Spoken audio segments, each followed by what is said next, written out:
질문을 한번 해볼 테니까 잘 생각을 해보시고 답을 한번 해보셔요. 자, 신앙생활에서 가장 중요한 것은 무엇일까요? 주관식으로 내면 답이 어려우니까 쉽게 객관식으로 바꿀게요. 자, 1번. 신앙생활한 지 얼마나 오래되었느냐. 이게 중요하다. 제일 중요하다. 1번이에요. 2번. 신앙생활을 하면서 얼마나 많이 은혜를 받으면서 신앙생활을 하느냐가 중요하다. 자, 이해하셨어요? 1번은 얼마나 오랫동안 신앙생활을 했느냐가 가장 중요하다. 2번은 은혜를 얼마나 많이 받으면서 신앙생활을 하느냐가 중요하다. 자, 1번이에요? 2번이에요? 예? 1번이다. 50년 된 게 중요하다. 70년 된 게 중요하다. 우리 교인들 중에 이런 분 안 계시겠죠? 여러분, 오랫동안 교회 다닌 연수를 자랑하는 것, 이게 중요한 게 아니라 내가 옛날에 어떤 은혜를 받았다. 이거 울고 먹고 신앙생활 하는 게 중요한 게 아니라 현재가 중요해요. 현재가. 옛날에 아무리 은혜 받으면 뭐 할 거예요? 현재 엉뚱한 데 생각이 있고 마음이 있다면 그건 은혜를 경험하는 삶이 아니란 말이에요. 신앙생활은 은혜를 현재적으로 누리고 경험하는 삶이 현재적으로 신앙생활을 제대로 하고 있는 겁니다. 자, 한번 질문해 보세요. 나는 관심이 어디에 있는가? 여러분, 제가 조금 전에 뭐라고 기도를 했죠? 초점이 뭐였어요?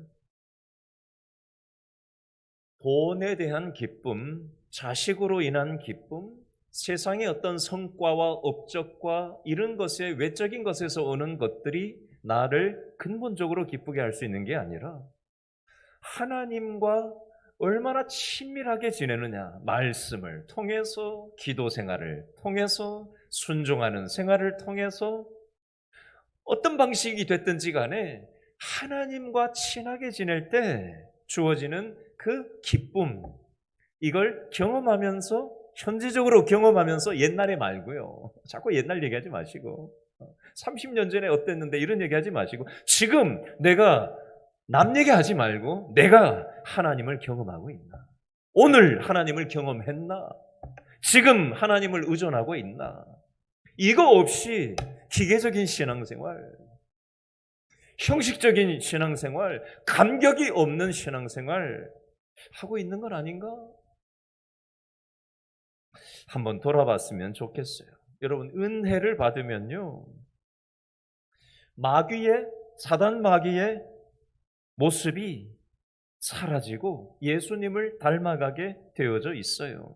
은혜를 받으면 따라합니다. 은혜를 받으면 마음이 변하고 성품이 변하고 인격이 변하고 말하는 것도 예수님을 닮아가게 됩니다.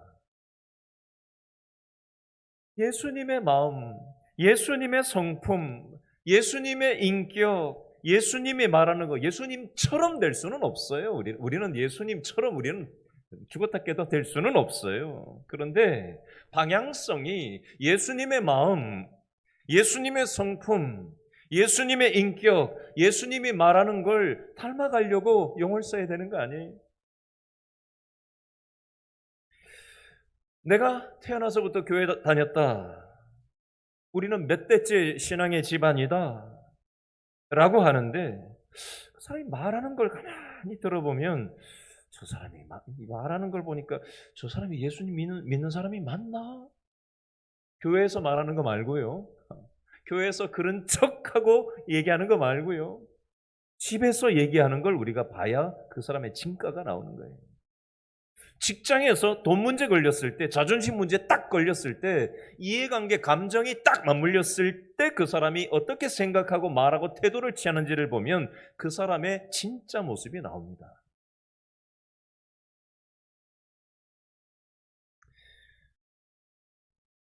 여러분, 은혜를 받았는지 받지 못했는지 은혜를 받으면서 현재 살아가고 있는지, 옛날에 받았던 것이 어쨌든지 오늘 내가 은혜가 있는지 없는지는 현재 내가 어떻게 말하는지를 보면 티가 나게 돼 있어요.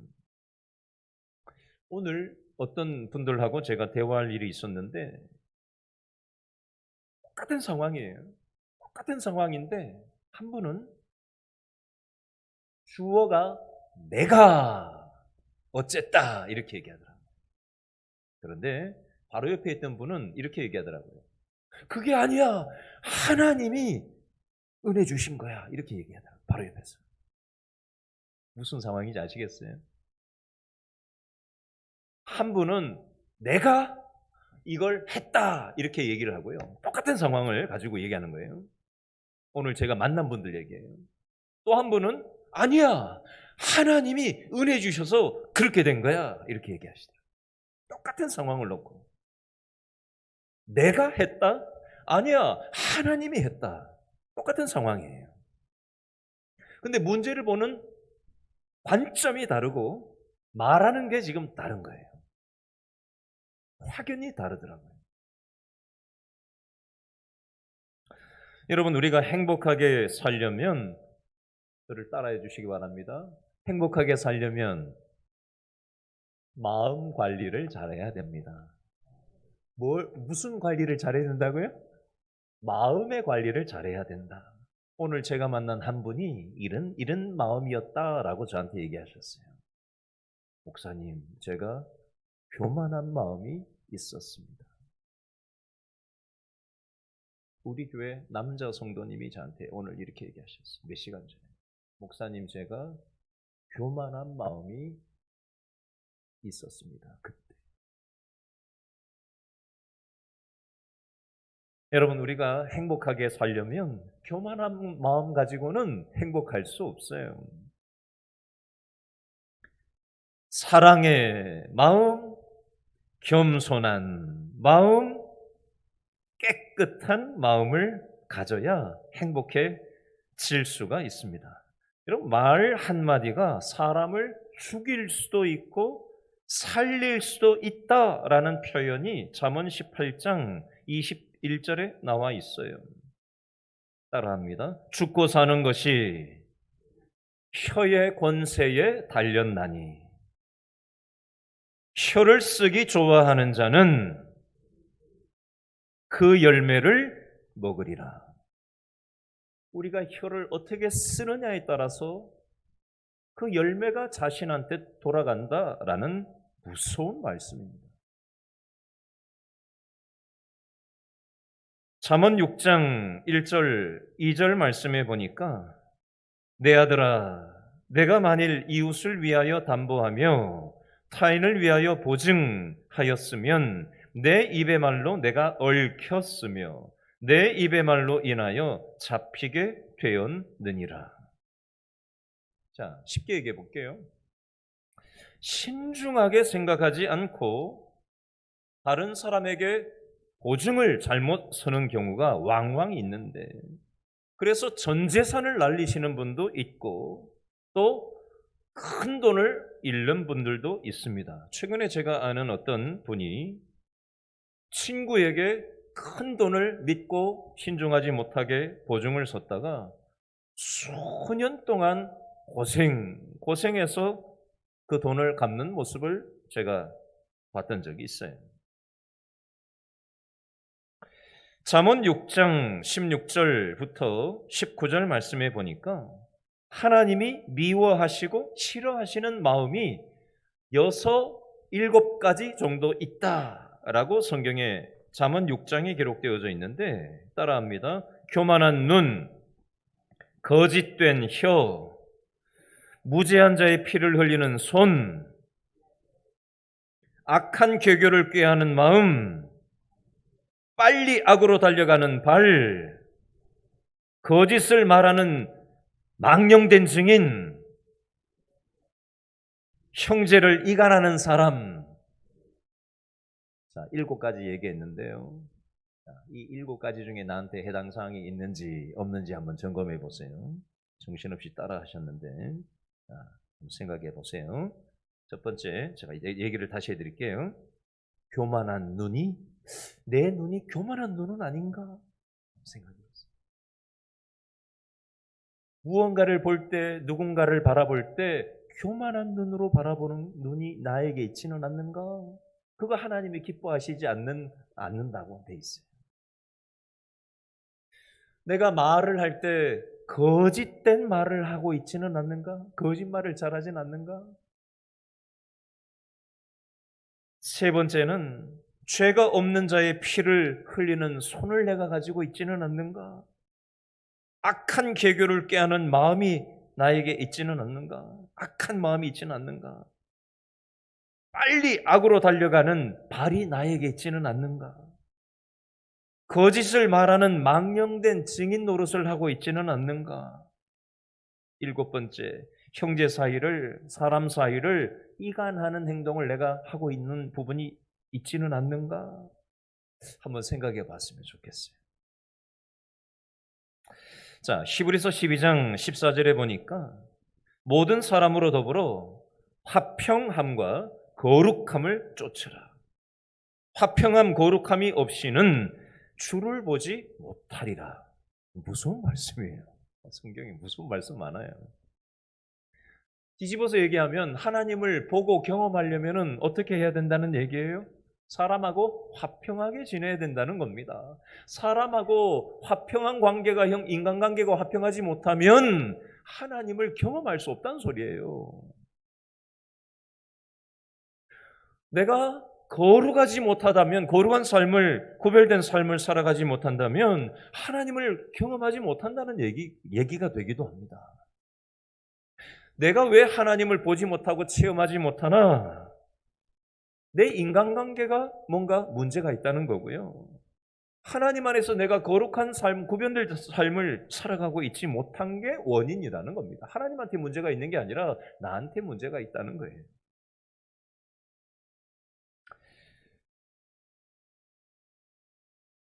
자, 중년 남자들이 대학 동창 모임을 갔어요. 4명의 친구들이 모였는데 자기 사는 거에 대해서 불평을 늘어놓기 시작했다고 합니다. 첫 번째 친구가 대기업을 다니는 친구인데 이렇게 얘기했대요. 요즘 사는 게 너무 고달파서 내가 술을 요즘 많이 먹는다. 그래서 요즘 간이 안 좋아졌다. 이렇게 대기업 다니는 친구가 얘기를 한 거죠. 그랬더니 기업을 운영하는 오너인 사장인 친구가 이 말을 맞받아서 이렇게 얘기했습니다. 나도 회사 문을 닫고 어디론가 도망가고 싶어. 세 번째 고등학교 교사인 친구가 이렇게 얘기했습니다. 요즘 학생들이 얼마나 말을 안 듣는지 가르칠 맛이 안 나. 때려치우고 싶어. 이렇게 얘기합니다. 네 번째 의사 친구가 이렇게 얘기했습니다. 나는 내 아내에게 실망했어. 나 결혼 잘못한 것 같아. 이렇게 얘기했답니다. 몇 년 뒤에 이 친구들이 다시 만났대요. 첫 번째, 술을 많이 마신 친구는 간암 선고를 받았고요. 기업 오너인 친구는 파산을 했고요. 고등학교 교사는 파면을 당했고요. 의사는 아내와 이혼했답니다. 여러분, 말이 뭐가 된다? 씨가 된다는 속담이 있어요. 무심코 뱉은 그 무심코 한 말이 내 인생에 영향력을 발휘한다라는 것입니다. 자, 그러면 우리를 행복하게 만드는 말은 어떤 말인가? 두 가지만 살펴보겠습니다. 저를 따라하시죠. 믿음으로 하는 말. 믿음으로 긍정적인, 자, 다시요. 믿음으로 긍정적인 말. 인간적인 그냥 낙천적인 말을 얘기하는 게 아니에요. 믿음을 가지고 긍정적인 말을 하는 것이 우리를 행복한 삶으로 이끌어준다라는 겁니다. 저를 한번 따라서 연습을 해보시기 바랍니다. 하나님이 나와 함께 하신다. 지난 화요일과 지난 목요일에 요양원을 다녀왔는데 9분의 요양원 입소자 우리 교인들 중에 7분을 만날 수가 있었어요. 화요일 날 3분을 만났고 목요일 날 4분을 만났습니다. 제가 그 요양원에 계신 7분 중에 5분이 저를 못 알아보시더라고요. 저를 다 알아보셨던 분들인데 7분 중에 5분이 저를 못 알아보시는 상태가 되셨어요. 그럼에도 불구하고 제가 이렇게 얘기했습니다. 하나님이 우리 권사님과 함께 하시는 거 잊어버리지 마세요. 하나님이 우리 집사님하고 저는 잊어버려도 되는데 하나님 잊어버리시면 안 돼요. 저는 잊어버렸는데 길신교회는 기억을 또 하시더라고요. 어떤 분은. 저는 잊어버렸는데 하나님은 정확하게 기억을 또 하시는 분도 계시더라고요. 그래서 그랬어요. 저는 잊어버려도 되지만 하나님 꼭 기억하셔야 돼요. 아셨죠?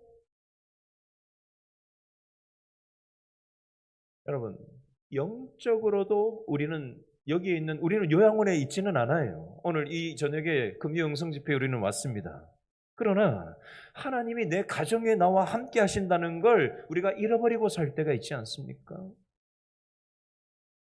하나님이 내 직장 생활에 함께하고 계시다라는 것을 잃어버리고 직장 생활할 때가 있지 않습니까? 다음 주 이제 설명절로 인해서 우리가 차를 타고 이제 장거리를 오갈 텐데 신지들과의 그 인간관계 속에서도 하나님이 함께 하신다는 사실을 우리가 잃어버리고 눈에 뵈는 대로만 생각하고 말하고 그 사람을 대하지는 않습니까? 그건 하나님을 잃어버린 생각과 말과 태도예요. 믿음으로 긍정적인 말은 말에 그치는 것이 아니라 우리의 생각, 우리의 태도, 우리의 모습에 그대로 반영이 되는 겁니다. 말만 해놓고 생각은 믿음의 긍정이 따라가지 않는 거, 그건 말만 하는 거죠.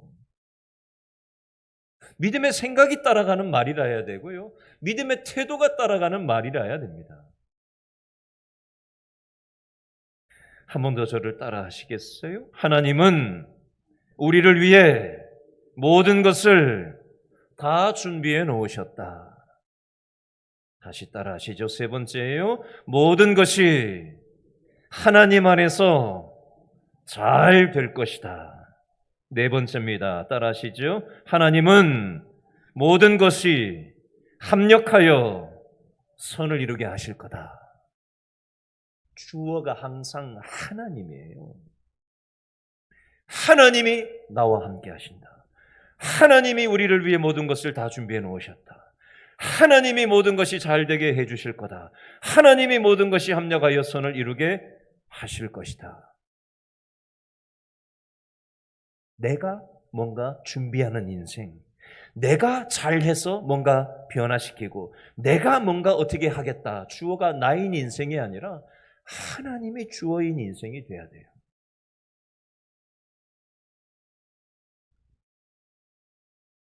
여러분, 가나안의 12정탐꾼 얘기 여러분 너무 잘 아실 거예요. 가나안을 정탐했던 12지파의 대표자, 각 지파별로 한 명의 대표자가 지파별로 뽑혀가 착출돼가지고, 그죠? 그 지파별 대표자 12명이 가나안 땅을 정탐을 하고 와서 보고를 하잖아요.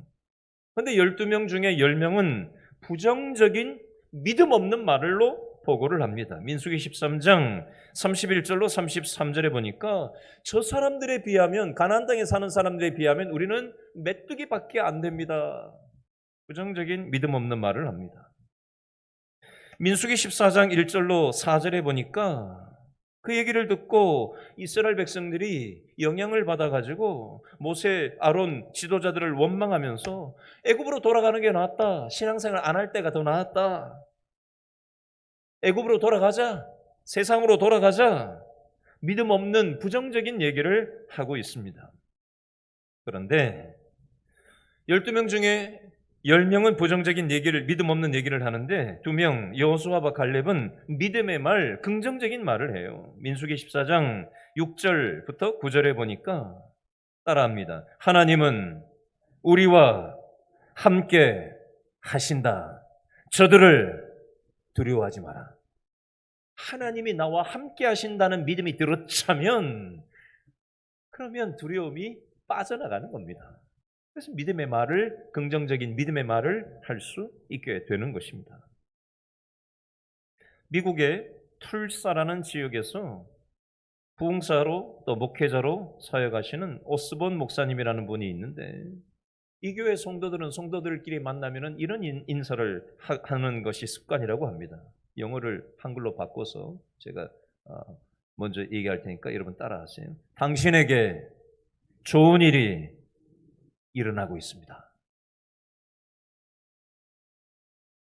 따라하세요. 하나님 안에서 잘 될 겁니다. 하나님이 다 준비해 놓으셨습니다. 아멘. 믿음의 말을 해야 돼요. 믿음의 말. 자, 두 번째 따라하시죠. 칭찬과 격려의 말. 여러분, 사람은 단점만 있는 사람은 없어요. 누구든지 장점도 있고 누구든지 단점도 있는 겁니다. 어떤 사람은 장점이 많은 사람이 있고 단점이 별로 없는 사람도 있죠. 장점은 조금밖에 없고 단점이 많은 사람도 물론 있을 겁니다. 그러나 뭐라도 좋은 면이 한 개라도 있기 마련이에요. 100% 단점만 있는 사람은 없어요. 그렇기 때문에 우리는 상대방을 칭찬하고 격려하면 그 장점이 점점 커져서 행복한 삶을 살게 됩니다. 그런데 반대로 단점만 후벼파면서 두고 봐라, 저거 저러다 망한다, 이것 때문에 고생할 거다, 지적질하고 책망하고 비판만 하게 되면 점점 나빠져서 불행한 삶을 살게 되더라는 겁니다. 그래서 우리는 장점을 보고 서로를 칭찬해주고 격려해 줄 때 행복한 사람, 행복한 가정, 행복한 교회가 될 수 있습니다. 자, 오늘 본문 잠언 31장 28절, 29절, 30절, 31절 말씀에 보면 남편이 아내를 칭찬하는 얘기가 반복적으로 나오고 있어요. 칭찬. 자, 28절에 보니까 칭찬하기를, 30절에 보니까 칭찬을 받을 것이라, 31절 둘째 줄 끝에 칭찬을 받으리라, 4절 중에 3절에 칭찬이라는 말이 3번 반복 강조되고 있습니다. 남편이 아내를 향해서 반복적으로 칭찬이라는 말이 반복되고 있어요. 자, 어느 날 남편하고 별로 사이가 안 좋은 아내가, 부인이 교회에 나와서 예배 참석하고 설교를 들었어요. 목사님 설교에서 좋은 점을 찾아서 배우자끼리 칭찬해 주라는 설교를 듣고 고민이 된 거예요. 왜냐하면 남편을 딱 생각할 때마다 너무 미운 마음만 들고 저 남자한테 무슨 칭찬할 게 있나? 응? 그런 마음만 들었기 때문이었다는 거죠. 그래도 설교를 듣고 예배 참여하고 나가지고 목사님 말씀대로 한번 남편의 좋은 걸 한번 좀 찾아봐야 되겠다. 그러고는 큰 마음 먹고 남편 좋은 점을 찾아올 수 있게 기도를 했다는 거 아니에요. 기도를. 그러고는 하루는 회사에서 일찍 돌아온 남편이 소파에 앉아가지고 TV를 열심히 막 보고 있다 합니다. 근데 어디 가서 사우나를 하고 왔는지 얼굴에 윤기가 나고 입고 있는 오렌지색 티셔츠가 잘 어울려 보이더랍니다. 그래서 이 부인이 이렇게 얘기했대요. 오늘 당신 얼굴이 훤해 보이는데요? 이렇게 얘기했대요. 그랬더니 평상시에 별로 말도 안 하고 좀 싸늘하게 그렇게 지냈는데 그렇게 따뜻한 말을 하니까 냉랭했던 가정 분위기가 아주 그냥 밝은 분위기가 생기면서 그날 이후로 서로 칭찬하는 그런 화목한 가정으로 변화되었다고 합니다. 여러분, 아내가 아무리 잔소리를 해도 항상 자, 여기 남성분들 많이 계신데, 자, 여러분들은 빨래 옷 입은 거를 그냥 아무데나 방바닥에 이렇게 집어 던져 놓고 막 구석에 이렇게 발로 미는 편이세요? 아니면 잘 집어 넣으세요? 남자들 얘기 좀 해보세요. 잘 집어 넣으세요? 안 집어 넣는구나. 잘 집어 넣으세요? 안 집어 넣으세요? 잘 집어 넣어요? 예? 아, 밥을 먹으려고 하죠. 근데 이게 안 집어넣는 남편이 있었나 봐요. 그래 가지고 아무리 잔소리를 해도 이게 잘 안 되는 거예요. 그리고는 그걸 가 가지고 이렇게 집어넣는 것도 아니고 그냥 막 이렇게 막 집어 던지는 거예요. 그런데 옆에 잘못 삐져 나와 있고 막 떨어져 있고 막 이렇게 되는 거죠. 근데 아무리 잔소리를 해도 이 버릇이 안 고쳐졌는데 남편이 그날도 빨랫감을 빨래통에 집어 둘둘 말아 가지고 집어 던지는데 이게 옆으로 새 가지고 옆에 툭 떨어졌다는 거예요.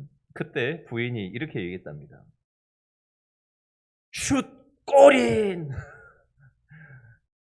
그러면서 "혹시 학교 다닐 때 농구 선수였어요? 당신?" 이렇게 얘기한 거예요. 쏙 들어갔어. 쏙 들어가니까 아내가 그렇게 얘기했다는 거예요. "당신 농구 선수였어요?" 이렇게 얘기했대요.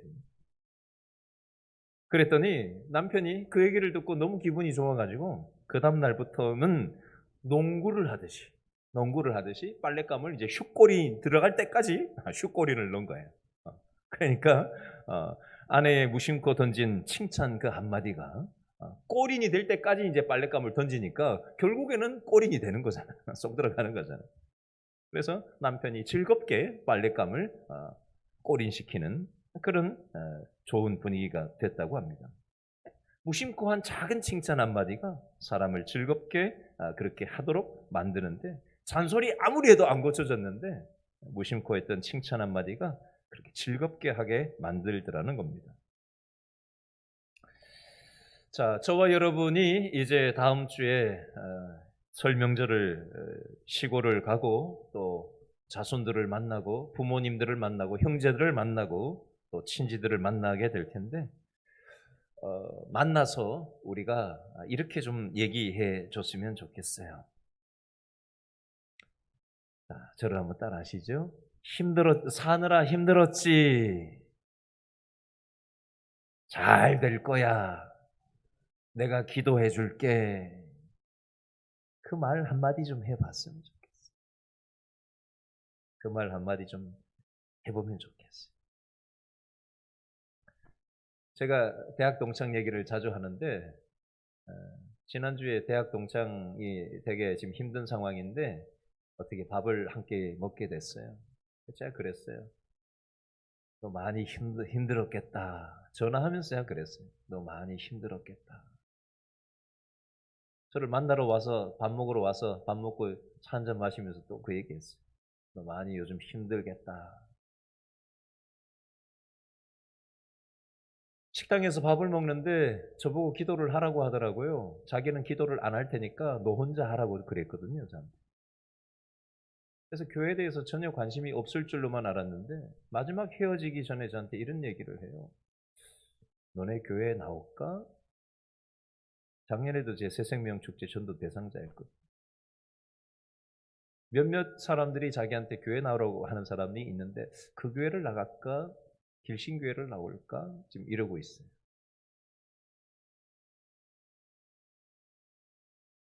여러분, 우리가 기도하고 믿음의 말을 하고 하나님이 기뻐하시는 순종을 하면 하나님께서 합력하여 선을 이루어 나가시는 것입니다. 이번 설 명절에 저와 여러분의 믿음의 말과 하나님이 기뻐하시는 그 순종을 통해서 하나님께서 역사하고 싶어 하십니다. 우리 옆 사람에게 저를 따라서 우리 옆에 계신 분에게 한번 얘기해 주세요. 얼굴을 보시면서 하나님께서 이번 설 명절에 당신의 표정을 사용하실 겁니다. 다시 한번요. 하나님께서 당신의 인생을 아름답게 들어 사용하고 말 것입니다. 아멘.